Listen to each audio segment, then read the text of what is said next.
Well, I'm sitting in the snow here in the old Coronet. So we can get this 440 started. Hey, that's pretty fair. That oil is not happy in this cold weather.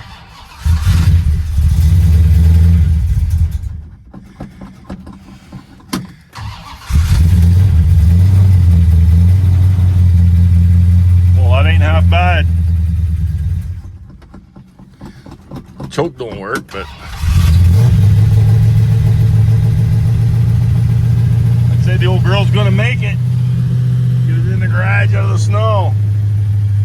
All right, Dad, what are you working on today? The haunted dog. Hey, that is pretty creepy. But I got this. John hiding was creepy too. Got the old 68 Coronet back in the shop. I gotta get this baby finished up and gone. Water. Lovely. I did a cold start on it this morning. Oh, you did? Yeah, she was beauty. Cold. The oil pressure didn't jump to life. No, I know. It has pretty heavy oil in it, doesn't it? 2050 didn't like the cold. No. We have this little hurdle to cross. Yeah. Because I think the hood's gonna fly up. You don't think that would hold? No. No. The outside of this hood, though, is in nice shape. Oh, yeah. Still No, has the original paint on it. the skin's beautiful. And a Coronet RT hood is probably unobtainium. Unfindable. So I have to save it. So I'm going to paint the underneath of the thing. All of it. And I'm going to rust repair. You see there's holes here. This is gone. Like, very easy to take out. Might be a mouse house in there that kind of helps. Oh, there's definitely the rust there. Definitely a mouse house in But, there. so we'll have nice fiery mouse house that's probably toxic. Well, Ooh, we're gonna get like burnt hantavirus. airborne hantavirus. Yeah. Burnt Cooked, hantavirus. pre-cooked hantavirus. hantavirus. So yeah, so it gives you an idea of kind of what we're dealing with. But now the rest of the infrastructure actually looks good. So that's the lucky part. Yeah, it just needs a little bit of like this stuff could. Front rail right here. Yeah, this is real bad. It's real bad. This can all just use a blasting quickly and kind of While avoiding the skin. well avoiding the skin. That, on the other hand, not good. This bad boy, I'll get this cut out. I will try to stay on top as much as I can. Now I'm going to have to come over the edge somewhat. But this all needs to look legit when it's done. I can't have this looking like it's been patched. The good part is we can finish it with a little bit of putty in We there. can finish it with a little filler, but I'd like it to be little filler. Yes. All this stuff has to land back to factory location, which is going to be challenging, Well, you know. nothing a master fabricator such as yourself can't handle. Well, you know, I could probably screw it up pretty easy. But I think what I'll do is I'll make it in sections because we've got these holes here. And everything sort of changes from here out. So I'll probably use those holes as a reference. Measure everything from there. I will come probably to here with the first main piece. And then I'll do this in another section. I think is the best way to do it. We'll see. You know, we'll kind of judge that as we go. But I'll have to try to get all this stuff in here, kind of figured out from these holes. I'll make the piece. I'll probably make my top piece, line up these holes before I really start cutting a whole lot out. And then I'll start figuring up these from there. This one, I should retain. Yeah, you can almost set it over the top and then mark through your existing holes almost. I think I'll be able to do something for this part. Yeah, if you use those holes as a reference, you for sure can line up. This is the only critical. Yep. As far as alignment goes, the rest of it is pretty free willy. So, because I'd like the hood to close when I'm done, and I'd rather not, lose it. Put it on there 15 times and take it off 15 times trying to figure this out. We'll see.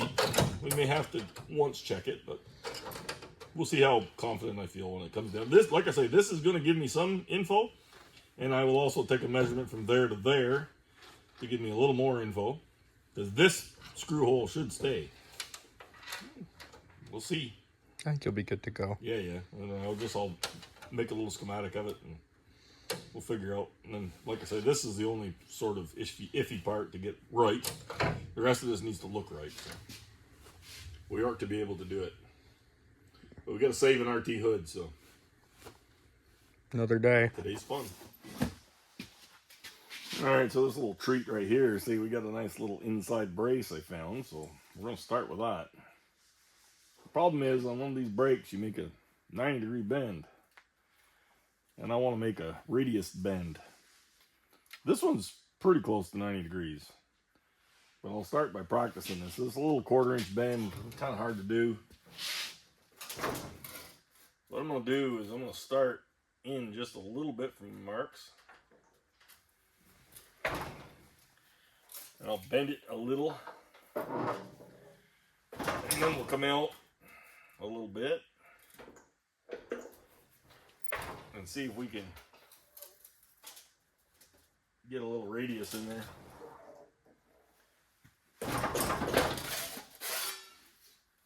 It's a little radius. Now the other side I'm going to have to do more. You can see it's not like dead on.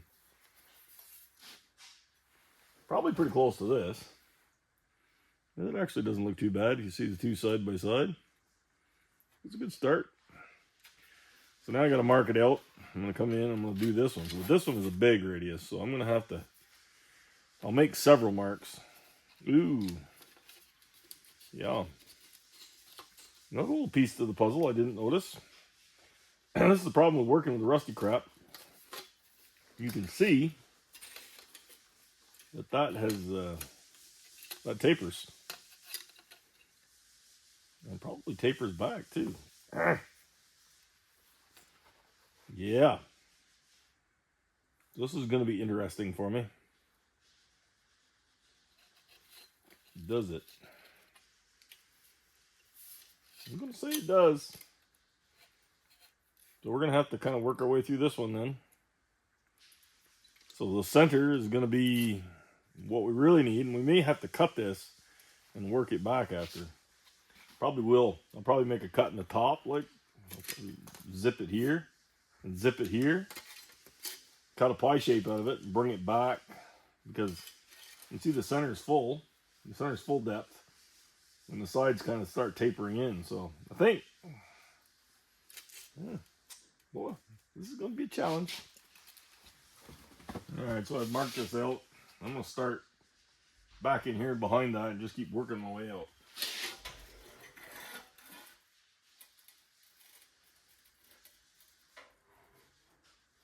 So, try and get even. And a little.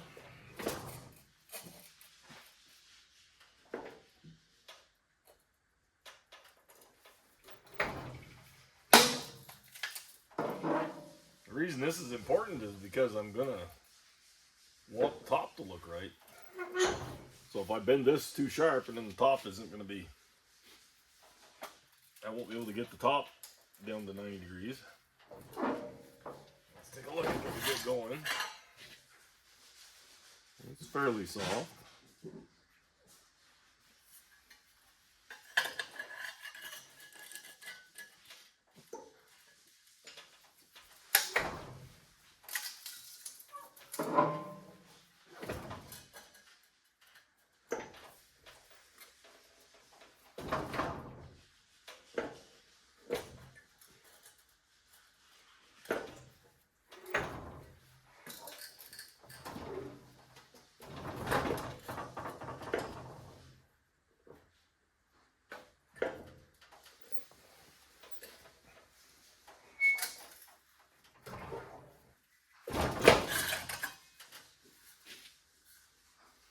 I went a little far with it, but that I can work with. May not be a bad thing actually, because I can pull it out. I might soften that bend a little bit. There. Well, we're started. So we're going to have to trim this edge to match the other one, and then we're going to have to, I'm pretty sure, narrow it. We'll see if I'm even close. All right. We'll get this piece made up. Welded a couple nuts inside. So what I'm going to do now, I'm going to bolt this down in place using the existing hole. And then we're going to have to start making the upper part. I will have to bring this back out before I'm done and weld the two. I have to weld two nuts in there for that other piece. I've got my measurements for it. I drew my high-end diagram there. right here. So that gives me all my different measurements I need to come from those two. I'll reference everything off those two holes, basically. And then I had to cut these ones out, so I made another reference for that. It's 14 inches. Center hole to everything's center hole to center hole. Hopefully it's all going to work. This main catch, I'm pretty confident with that because I'm still got a reference off this hole. So now the next thing is to start building the cap, which is going to be kind of challenging because I have to come over these edges some. So I'm not going to cut all this out though until I figure it out. But this is pretty seedy. On the back side, this seems all right. I can probably weld to that. Over here, not so much. I tried drilling a hole in it and that went to shit. But over here, this is kind of bad. So I'm going to have to start in the center. I'll make a piece that fits the center. And then from there, I'll figure the latch piece, and then I'll work my way out. So unfortunately, it's going to be a bit piecey, but the way it is. Yeah, here's where we're at. I have all the receiver nuts welded in. I then I drilled some holes and rosette welded the two pieces together, so the inner layer is in there, the inner brace. Both down to that one factory bolt that's left, and now I'm starting to stitch weld everything together. So this piece will be in. We'll actually be able to latch the hood now. Then I'll start building each way. So this side over here, not too bad. Should be fairly straightforward piece. Side over here is a little bit more involved. But when I say buy new sheet metal, I'll tell customers, you know, buy a new $1,000 hood, a $800 quarter panel, whatever. They all take a deep breath. But I'm 3 hours into this already. You know, I've done the most complicated part first. But still, I'm going to have 12 hours in this probably. A little more time it's all finished. Time I do the body work it in. Probably 16 hours, honestly. 16, 18. If I was to take this hood and finish the top of it and make it all straight, hell, you're going to have a $2,000 hood, a $3,000 hood, who knows? So that's why I say do it. It's cheaper in the long run. There, it's all kind of fixed up now. Should be perfect, I think. Everything looks like it's still lined up the way it was supposed to be. Where's these parts? Oh, I got captured nuts in there. Everything is ready to weld in, or everything's welded in, ready to bolt on. Same as this piece, and this one I kept the factory bolt location in the back. So that should be perfect. And I took the measurement between these to get this one, and I had a measurement from here. And so I didn't double check it, but I'm going to go with my measurements are correct. And I'm just going to slap some body filler on everything just to seal everything up. I'm not going to put it on very heavy, just a little batch. And I think after that, I get a nice day, we're going to go out and glass blast the back of this hood. And I'll try to get, I've got the old trunk lid from this car, because this trunk lid's got to be painted. That's one of our next projects. And I got to try to match this old original green and the shine and everything. So I think what I'm going to do is take and cut a piece out of that old trunk lid, and I'm going to take it in and get it scanned so I can hit that color right on. And then we're going to give it a shot to match the underhood. Because, I mean, up here, the engine's all done fresh, so. And we just super cleaned all the inside. It actually cleaned up fairly decent. It's got rust from the hood on it now, but the old 440 is all rebuilt, ready to rock. And, I mean, other than getting rust on it from the hood, which hopefully will resolve that problem. Look at the pile. Gives you an idea how bad that poor old hood was. So, and then next, we got to do that. We're going to work our way to the back. We've got to pull this windshield out. We're going to put new rubber in it, new windshield, clean all that up nice. Have one rusty floor pan over here. The floors in this car are amazing. Frame rails, everything are perfect. The windshield leaked, and got that floor right there. So I've got a floor pan. I'll just change that little front section up in there. The trunk floors are toast. So I'm going to work my way back here. I'm going to do everything up front. I've got to put this power brake canister on here because it doesn't hold enough vacuum On the road, it'll put you right through the dash. But around the yard, it's just weakish. I've got a fairly hefty roller cam in here, and it doesn't make the vacuum that I thought it might. It seems to have enough. If I have a little reservoir, I'm pretty sure I'm good. If not, I'll have to put a vacuum pump on it, because the lady that's going to drive it, she doesn't want to have to be stomping a brake pedal with both feet. So we got to fix that. But I think the canister will fetch it. I hope the canister fetches it, but we're going to find out here right quick. That's the next one of the next things on the chopping block is that. So I don't know where the hell I'm going to put it. Maybe up in the front here. I don't know. There's not a lot of room in this car. I'd like to put it where it's not real in-your-face visible, but anyway, next problem. All right, well, this bad boy is done up. I just hung the latch back on there so I don't lose anything. I will take this now and I'll bead blast everything. And not everything, because I'll cover this. I don't want to get on that skin at all. But this back, all the inner structure stuff, I'll just hit it. And then we'll throw a little primer on everything. I'll have to pull this thing off, but that's the next plan on this. And then I've been after this other stuff now. So we're about done with this video. We'll bring back another one. I'll come back in with another video and we start doing more.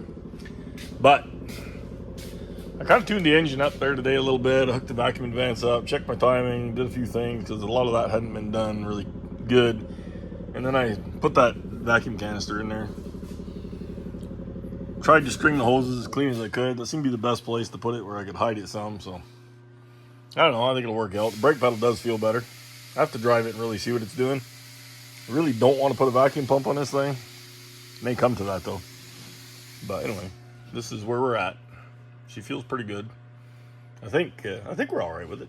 I forgot to order a windshield washer jug. That thing is just dead.